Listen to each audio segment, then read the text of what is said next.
All right, let's get right into today. I'm going to start by introducing Dr. Vicki Rackner. Dr. Rackner is a retired general surgeon.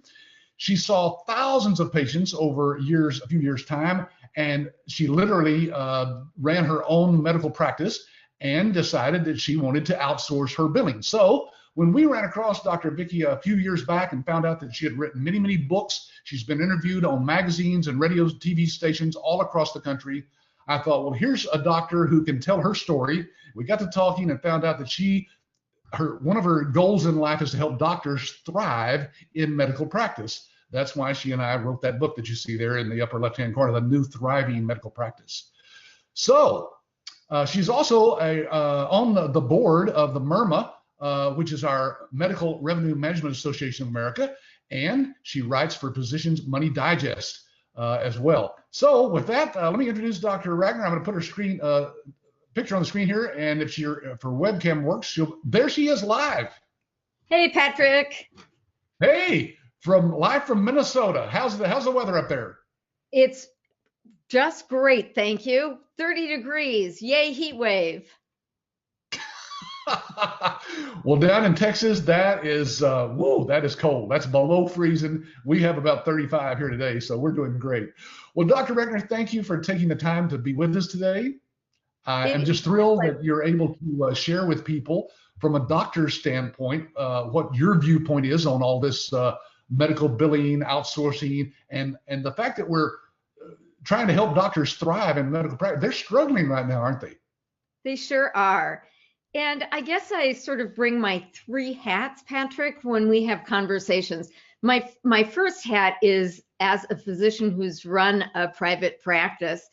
And, you know, I look back and I just think, wow, what a learning opportunity. So I knew I wanted to be a surgeon. I knew I wanted to go into private practice, but I thought, you know, before I strike out on my own, maybe I should just, you know, have like one partner. So this very mature surgeon invited me into practice, and I went there right after I finished my surgical residency. And he had somebody who did everything. I mean, the way she described her job, she did everything but the operating. And not too long after I arrived, she handed in her resignation. And this was a problem because these two people had been together for years and years and years. So we were going to hire somebody else, but this person did the billing. So what was going to happen to the billing? And the surgeon's wife said, it can't be that hard. Why don't I just do it, you know, instead of playing tennis? So it took her about a week before she realized she was way in over her head. And we wound up having to just go through all sorts of struggles. The cash flow just stopped. It was like you turned off the money faucet. And we had, as soon as the billing stops, your money flow stops, doesn't it? It really does. And we had to make an owner investment in order to pay our quarterly taxes. Like, it was bad. And in the meanwhile, there was an opportunity opening up at the second hospital at which I took call. And I decided it was time for me to break out on my own. And the first and best decision I made was, I am going to outsource my billing. I need reliable income because for some reason the bank always seems to want a mortgage payment every month. And I wanted to make sure that I had it. So I outsourced my billing right from the very beginning. And it turned out to be one of the best decisions that I made. So that's why I'm so excited about supporting you and supporting the ABS licensees, because you're doing well by doctors. Doctors need what ABS licensees have to offer. Well, you know, I think it's good that people hear from a doctor that it's a valid business, because there's so many different opportunities, business opportunities, franchises, and so forth, that you really wonder if there's really a market out there for those. I ran across one the other day called poop scoopers. Yeah, it's exactly what you think it is. So there's people who don't want to scoop the poop, and this little truck drives around, and that's what they do all day long. Now, I can't imagine investing in that. It was $30,000 for that franchise, and they trained you for a week on how to do that. I don't know what all that entails, but seems pretty simple to me. and I guess it'll be around. I guess it's a solid business. This is certainly not a fad, but there are some businesses out there that you see come and go. I'm always surprised. Have you ever driven down the road and seen a McDonald's or a Subway closed that used to be there? I wonder, how does that happen? I don't know. Well, I guess I'll put on my hat as entrepreneur and say that, you know, over the years, I've been an entrepreneur for 20 years now. And before I launch into something, I want to know, like, is there potential for success? Am I going to enjoy doing it? Are there other people who have been successful doing this? And so I'm here to say, yes, there really is a market for outsourcing billing. Doctors really, really do want it. There is you've got training that offers step by step how to be successful.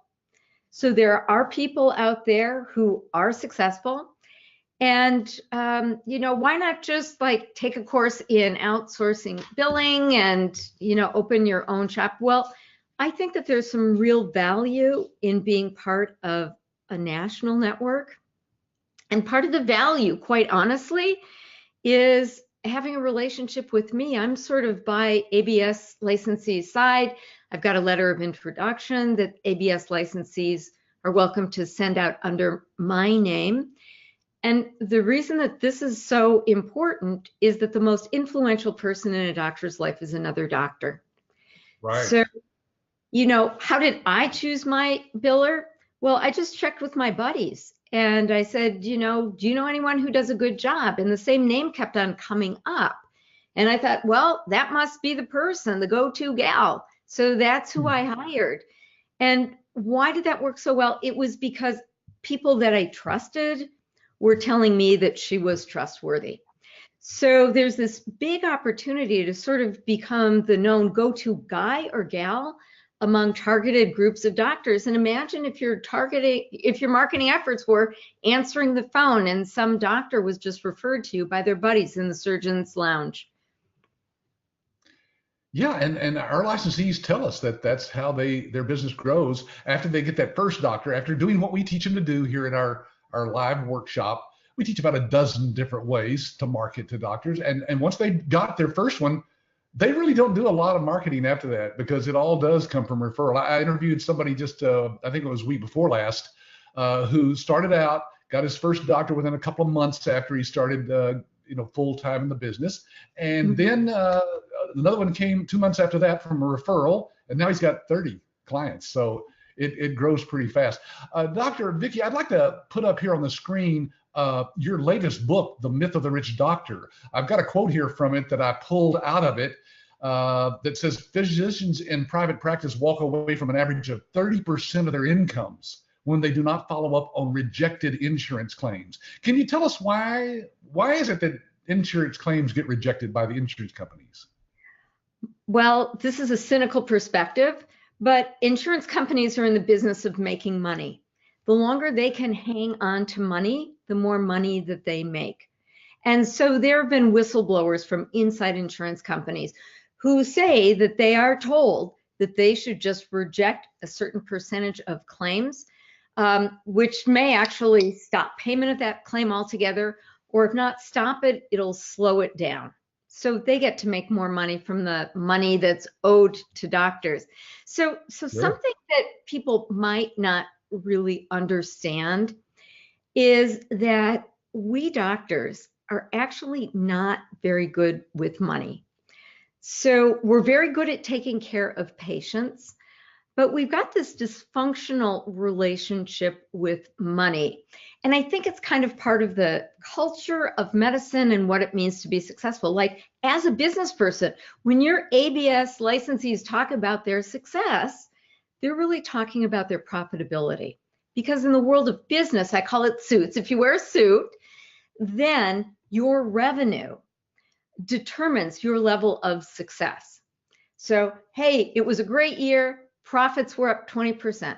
If an orthopedic surgeon went into the doctor's dining room and said, had a great year, my revenue is up 20%, this guy would get laughed out of the facility. Because doctors just don't want to talk about the money aspect I guess. Exactly, exactly. One of the core ethics that we hold is that the care of a patient should not be tied to a patient's ability to pay. And so people of my generation, of boomers generation, we simply did not talk about money at all.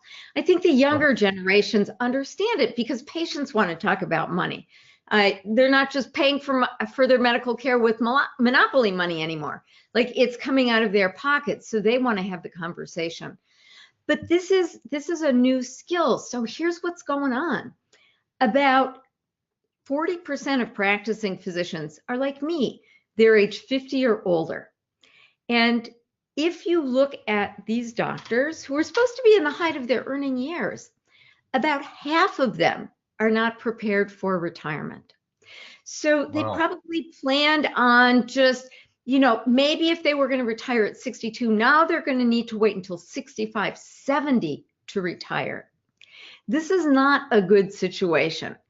And doctors are becoming, oh, shall we say, disenchanted. Another way of saying it is plain out burned out. And so, how does a doctor turn this around? Well, if you can bring home more money without doing anything differently, if you could maybe even cut back on your hours and work smarter and not harder, like if I were given the choice, I would rather collect more insurance claims and capture that 25% or so than work 25% more and see 25% more patients. So Sure. ABS licensees are basically, they're offering a way for doctors to make their lives manageable and livable again by, creating sanity, bringing sanity into the situations. And there's a lot of doctors, you'd think that if you were kind of struggling, you might take a look at your rejection rate. But doctors don't, and part of it is just because we don't have the business training to know that this is an important question to be asking, this is an important issue to be solving. So you basically could be bringing in the life-altering change for doctors. And Patrick, don't you have stories of licensees who have just really turned around doctors' lives? Oh, I hear it all the time. In fact, when I do my interviews with licensees from time to time, they all share the fact that they went in knowing that they could help doctors, but not realizing that they literally can change their lives. We had one doctor. Now this is sad, but because this doctor was she was driving a Mercedes, which most doctors drive a fairly nice car, but she was leasing it, and she was having to give it up because she couldn't even afford the lease payment. Well, about 6 months later, she was actually able to go out and buy a Mercedes for cash because this licensee had just completely, changed her life by increasing her revenue that much. So yeah, it happens all the time. Absolutely. Hey, Patrick, how about if we give away a digital copy of the book to people who are on this webinar today? Maybe you can just upload it, The Myth of the Rich Doctor, so that they can That read for themselves about doctors and their relationship with money. is a great idea. I'm going to be looking for that here as we talk about some other things. Let me put up here this quote that we got from the it's hitconsultant.net. You can see it there on the screen, folks. But look at this quote. It's pretty interesting. The revenue cycle management market, currently valued at 20.5 billion, is estimated to reach 40.4 billion by 2021. What is that? This is 19. That's just 3 years from now, isn't it? Right. So we Right. could literally double the amount of money that's being generated out there in what's called the revenue cycle management. Can you kind of explain that phrase? What does that mean? Revenue cycle. So what that means is, I'm a doctor. So when I used to see my patients in the intensive care unit, we would keep track of what comes in and what goes out. We called it the I's and O's. So revenue cycle management is keeping track with the way that money flows in and out of your practice. And for most physicians, this is a leaky sieve. Well, first of all, most doctors don't know basic things like what they're billing. They don't have a good sense of what their monthly expenses are, either at the office or at home. You ask a doctor, oh, I think I'm spending about $10,000 a month. Well, no, they're not. They're spending about $30,000 a month. And they don't have ideas about, what's getting billed. They don't have ideas about what kind of patient is most profitable. So revenue management is basically watching the money, seeing where it flows. And the process of paying attention will often change the way it's managed. So the thing that I really loved about my medical biller was that she helped me build my practice in an effective way, because not all patients were alike. Like, for example, one of the very popular procedures I would do would be 3 a.m. appendectomies. How much did I get paid for an appendectomy? Well, it depended. If this was a Medicaid patient, I would get about $200, and I would actually probably lose money for every Medicaid patient I saw who needed an appendectomy, all the way up to $2,000. So there was a wide variation. There were also variations in the kinds of patients that I really liked seeing. So having an understanding about where the revenue was getting generated and then factoring in what I really enjoyed doing helped me identify my ideal patient. Then I was in a better position to go out and attract that ideal patient back to my office. So this whole conversation began with money. I had to begin with the realistic understanding that I had medical school debt to pay off, that I had a mortgage, that I had a life that I wanted to fund, and one day I wanted to retire. So if I paid attention to the money, I could really do this in a smart way. Yeah, I've always assumed that doctors have a lot of training in college, of course, but it has nothing to do with running a business, and that's what a practice is, right? It really is a business that they have to manage, or if it doesn't make a profit, they can't stay in business. Absolutely. And just to clarify here, I never once took a course in finance, in accounting, in marketing, in sales. And it's only later that I realized that my practice really was a small business.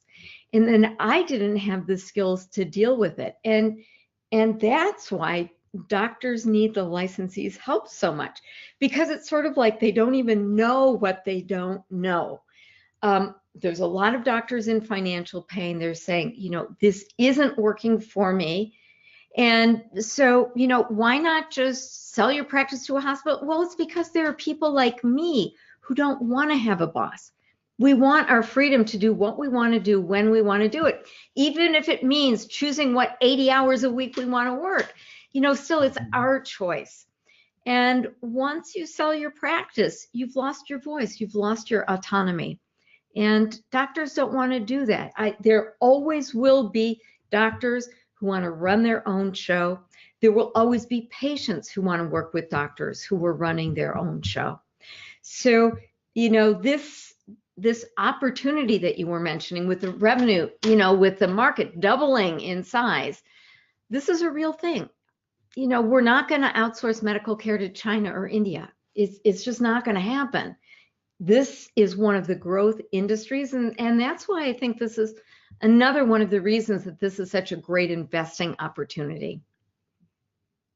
Yeah, and really, just that's a good term. It is an investment. When people start their own business, assuming that they're going to make any profit at all, that's an investment. And some businesses, you can invest a whole lot more than our investment, which is a licensing fee, a one-time licensing fee. But a lot of people don't realize that there are businesses out there you can spend $200,000, $300,000 on and not make as much money, because this is very profitable. Licensees are actually charging a percentage of everything that they bill for the doctor. I'm assuming that you paid a percentage of what your biller was charging you.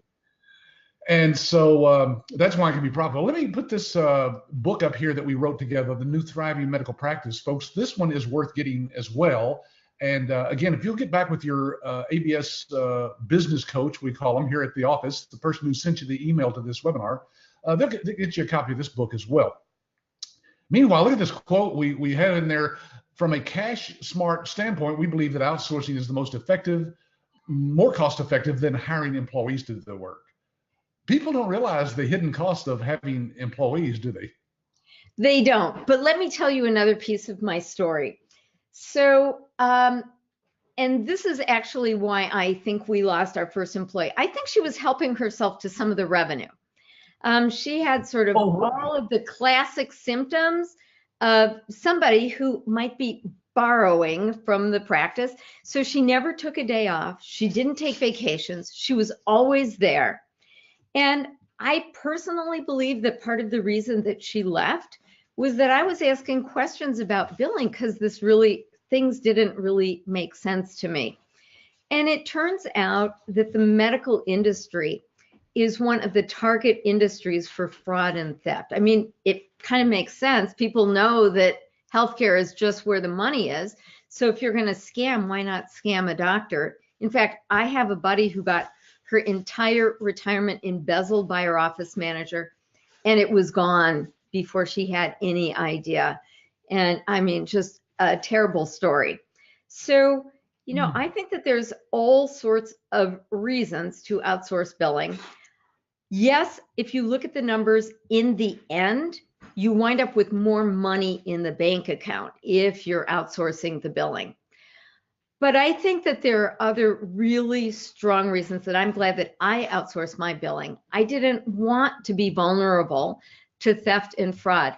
I didn't want to have to worry, well, what happens if my staff was sick or on vacation? How am I going to manage that?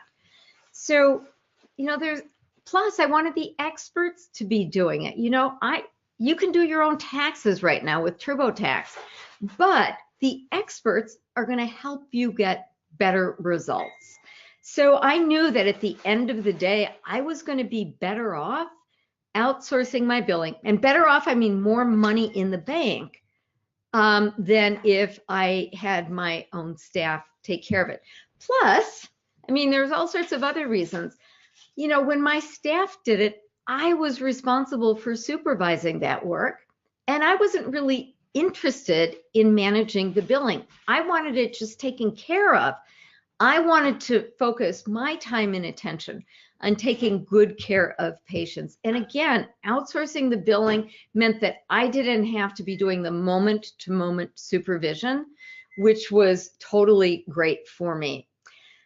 And then I'm kind of rambling, and I'm sorry, I don't mean to be rambling, but another really important point right now is that more and more doctors are getting their billing audited. So historically, the way that Medicare worked is that the amount of money that Medicare gave to individual physicians had been a state secret, like nobody really knew. But with the Affordable Care Act, there was some language in that legislation that said that, well, this should be a matter of public record. And so now the money that Medicare spent on everybody knew it. It was clear that there were outliers. And the explanation was, well, some people are scamming the Medicare system. Let's go out and find those people and punish them. And so doctors are coming under increased scrutiny. And no doctor wants to be under this kind of billing scrutiny. So if you're not a billing outlier, like if you're within the bell curve, you reduce your risk of being audited. And if I'm just billing for my own practice, I don't know what this bell curve looks like. I don't know where I am with respect to other people. So I felt like outsourcing my billing gave me a chance for, my biller to say, you're probably doing too many of those codes. That's going to attract attention. So it kept me safer from audits too. Well, and that's an important thing. People don't realize that Medicare, if they come in and audit you, one little infraction could cost you $10,000. So I can see why doctors would be very, very concerned about that. Oh, but I've got a better one than that, Patrick. With the new HIPAA laws, the Health Information Privacy laws, there are strict rules about how medical records should be protected. Well, I had the story of this doctor. His office manager took her laptop on vacation, and she lost her laptop, which is a pain, but recoverable. The problem, though, was that she had patient records stored on there. And there was a $250,000 fine for every patient record that had been compromised. So, Oh my goodness. knowing how to secure your information, having it up in the cloud is really, really important. That would deplete my bank account real fast. $250,000 per patient. Wow. Per patient, Uh, right. hey, there's a question here. Jalpernia, I hope I'm pronouncing that right, says, what percentage of doctors outsource their billing? I don't know if you know what the percentage is, but we found, at least from our licensees, that it's about half and half right now. There's a great number of them that have decided to outsource their billing. But, most of the people I interview say that their first client was somebody who was not happy with the current outsourcing person.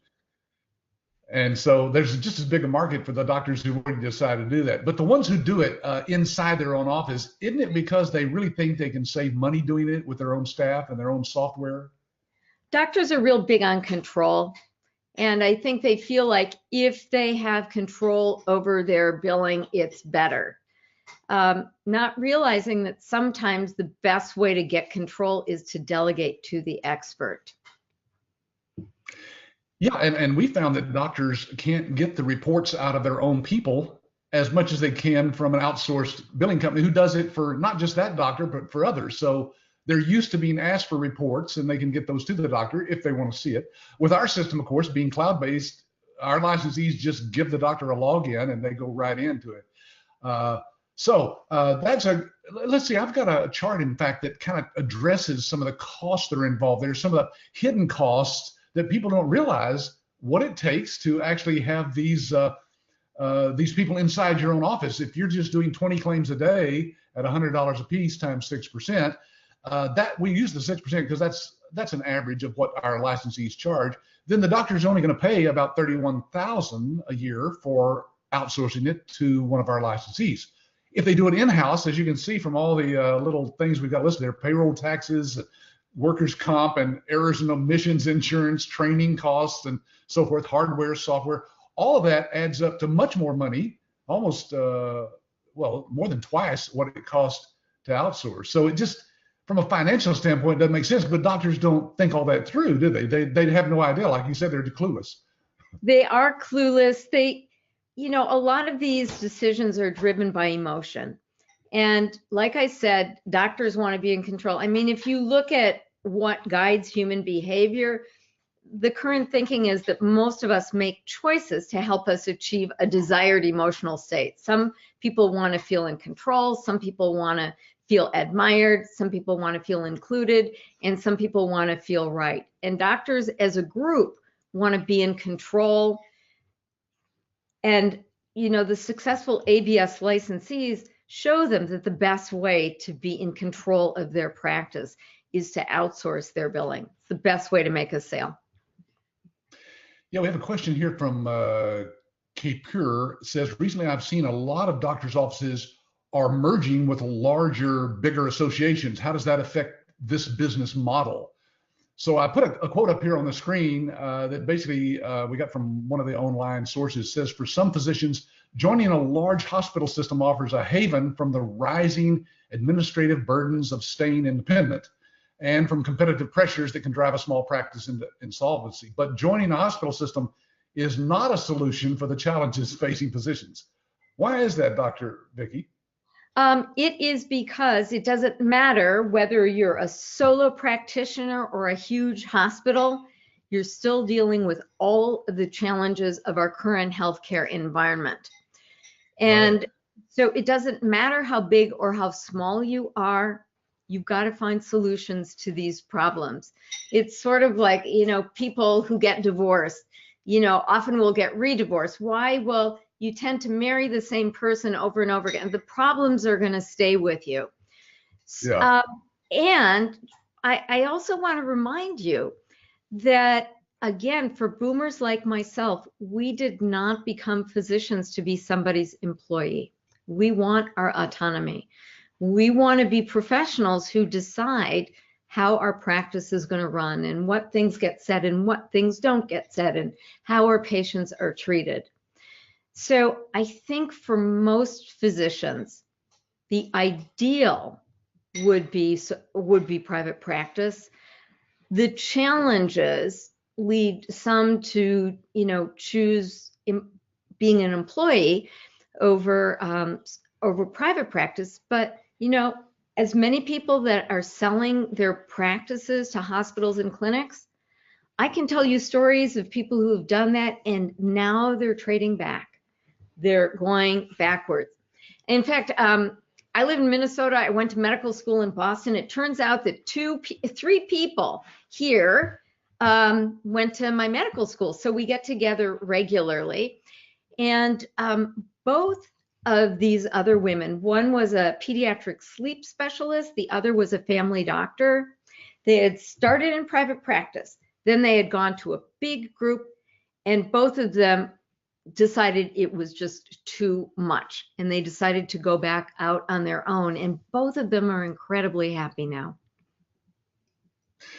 Yeah, we on a recent webinar, we actually put up an article that we had run across that says that very thing, that the doctors are now moving back into private practice. And of course, some of them don't realize when they sign that contract with the hospital that they just basically gave up all their patients. They have to start from scratch. Yeah, absolutely. So let me just tell you what this pediatric sleep specialist said. She said that, she had been told how long she can spend with each patient. And she was like working her fingers to the bone because she was working with special need kids and families. And she said that this hospital administrator, who was earning like 7 figures, came and asked her why she wasn't more productive, why she couldn't see more patients. And she just thought to herself, well, isn't this nice? Somebody else is getting wealthy off of my hard work. Yeah. And let me just put out some numbers here, okay? If you look at mean salaries, and it's pretty easy to Google, just go up mean salary of orthopedic surgeon. Well, I happen to know this number. It's $497,000. That's the mean starting salary for an orthopedic surgeon. Okay, where does their revenue come from? It comes from money that's billed the insurance company. And if they're generating $500,000 in take-home revenue, that means that they're billing and collecting even more because they've got to pay their overhead before they bring money home, right? Right. Well, wouldn't it be nice to collect some fraction of $700,000 a year? I mean, it's a very attractive opportunity, and no one's going to call you in the middle of the night to take out an appendix. That's right. Some of our licensees are making more than some general practitioners because they're billing for specialists like orthopedic surgeons. Yeah. And even a small percentage of that 700,000 a year is nice revenue. It's very nice revenue. So as you're building your practice, I mean, you can be strategic too. Where's the money within medicine, and maybe focus your efforts to be working with some of those high earning physicians. Right. Let's see. Karen says, what are your thoughts on billing for physicians that work in hospitals but are independent? I know there is such a thing as a hospitalist. Can you kind of explain to us what that is? All right. So a hospitalist is somebody who manages the care of hospitalized patients in the evenings and weekends. So, when I had my own practice, I would do operations, the patients would get admitted to the hospital, and if there were an issue with one of my patients in the intensive care unit, then the nurse would call me at home or call my on-call partner. And the question is that a good way to take care of patients? Because do you really want your surgeon being woken up 7 times a night? So this, seriously, I'm being serious. Yep. So there is this new position of a hospitalist. And so they're paid a salary, they take care of patients. And like there are even like hospitalists in surgery departments. So if somebody comes in for their 3 a.m. appendectomy or gallbladder removal, that's the person who's going to do the case. So that's very attractive.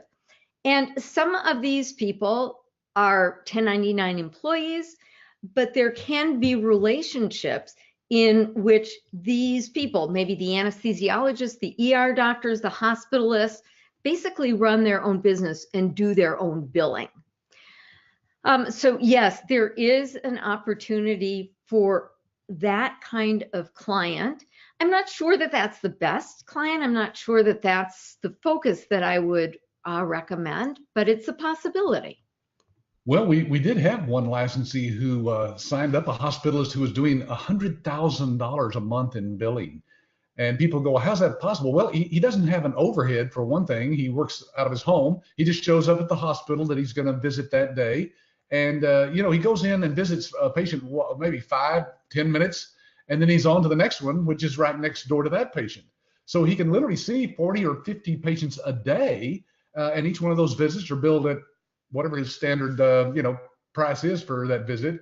And so he was doing a lot of billing. And 6% of that is, again, a nice revenue for the licensee. So, if they're out there and you run across them and you're referred to one of them, I definitely would take those on. All right, let's see. Here's a question by Keeper. Says, does this require to get special license through the state? Medical billing is just one of those things that's not regulated by the government. There's not a special license to do it at all. You have to have a license to open up a business, of course, in your area probably, but that's a minimal cost to open up a business. But no, there's no special that I know of. Is there anything that you are aware of, Dr. Vicki? Not that I'm aware of, no. Mohammed says, how many specialists would a licensee have to retain to work part-time versus full-time? Well, we have licensees who do this part-time to start out with, of course, until they can handle it and work a full-time job as well.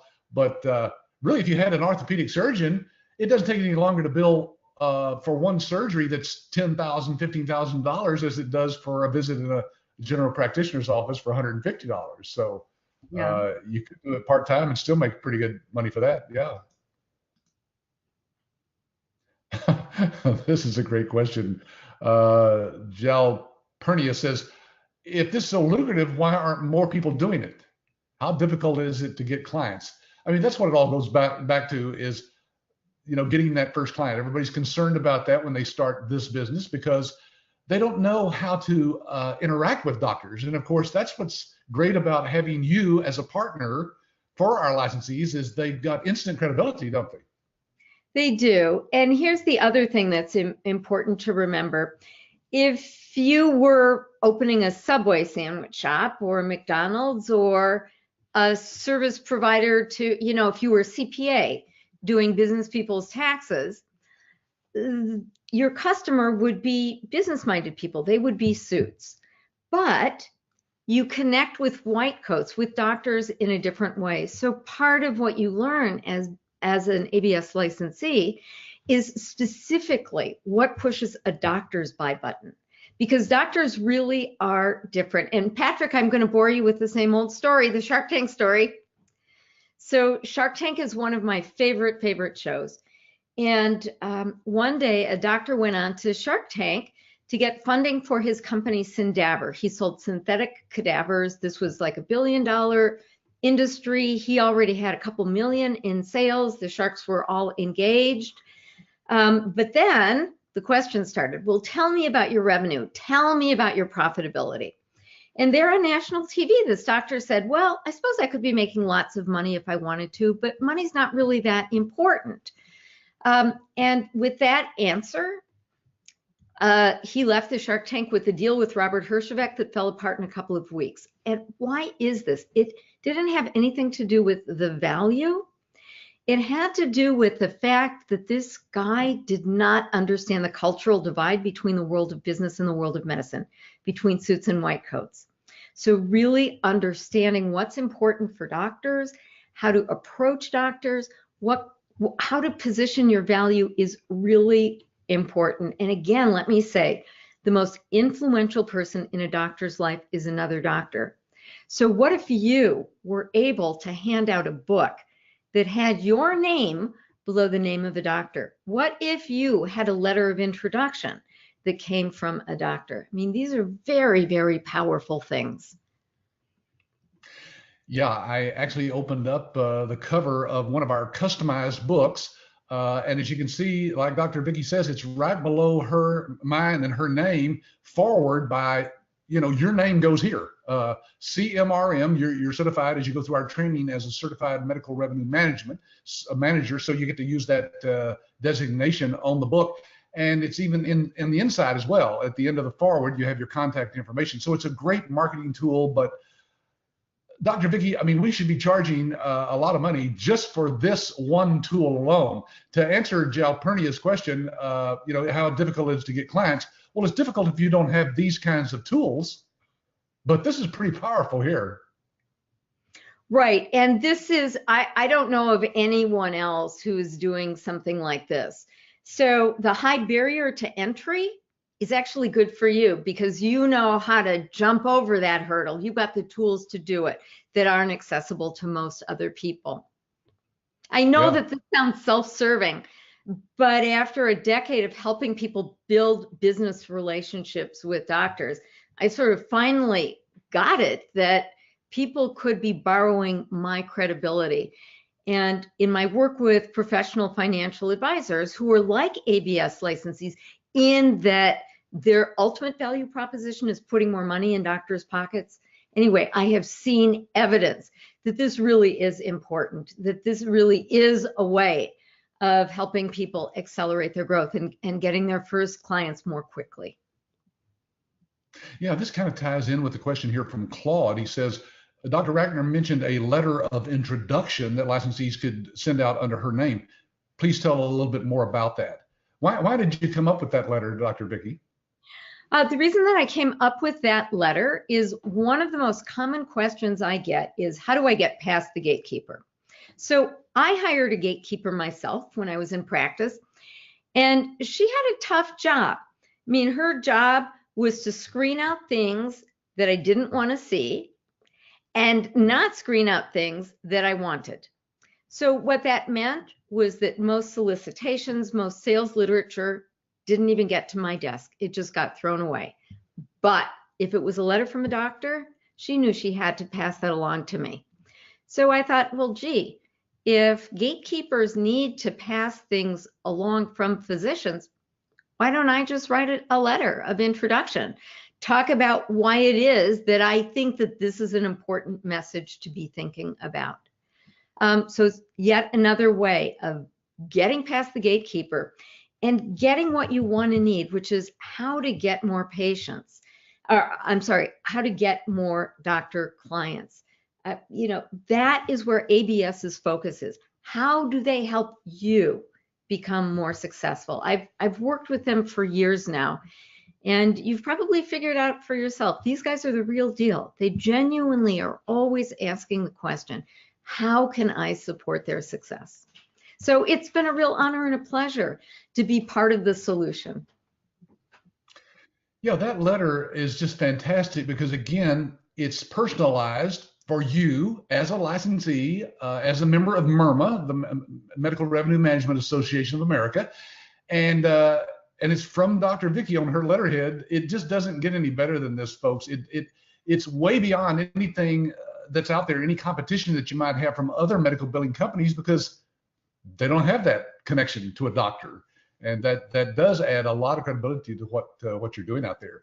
By the way, Claude also asked, how many members are there in MIRMA? Right now, Claude, there's about 600 members that are active as a part of MIRMA all across the United States. And of course, since there's about 1 million medical providers, that means there's a huge market out there for those 600. You would have to have dozens and dozens and dozens of clients. And some of our licensees only have a handful because, to be honest, they don't want to work any harder than that. And they can make a pretty good income from that handful there as well. One of the things that we do, and let me put this up here as well. This is some of the other services. We don't have time in this webinar to go into these, folks, but these other services are available to you to market to doctors as well. And that gives you such huge credibility as well, because again, your competition is not going to have those things. Okay, let's see. There's a few more questions here, Dr. Vicki, and I know you've got to run here before the hour, so I'm going to let you go just a second. Let's see. Ooh, I just clicked on one and deleted it. I hope I get to that one, or somebody will put that back up. This is from Brian. Dr. Vicki, you decided up front to outsource your billing. If someone came to you and you weren't outsourcing, what would be the turning point that you would decide to hire an outsourced company? That is a great question. And Yeah. the answer is it depends. So when you go to the doctor, the first thing the doctor says to you is, where does it hurt? And then they ask you lots of questions. So for each doctor, it's going to hurt in a different way.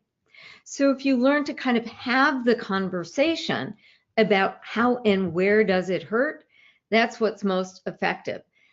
The other thing that is really important when you build a relationship with doctors is gift giving. So the people who know the most about building business relationships with doctors is actually the pharmaceutical industry. And they spend about half of their marketing dollars on gifts. And why do gifts work? It's because it activates the law of reciprocity. So every day, all day, if I could only show you my mailbox, I get tons of solicitations. How many people are sending me books? How many people are offering me tips that are going to help me get better?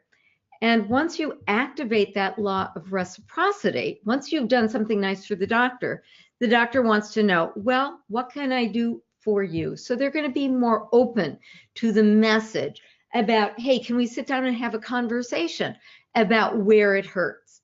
And what some diagnostic and therapeutic procedures could be. And ABS sort of offers the whole toolkit, the diagnostic and therapeutic toolkit.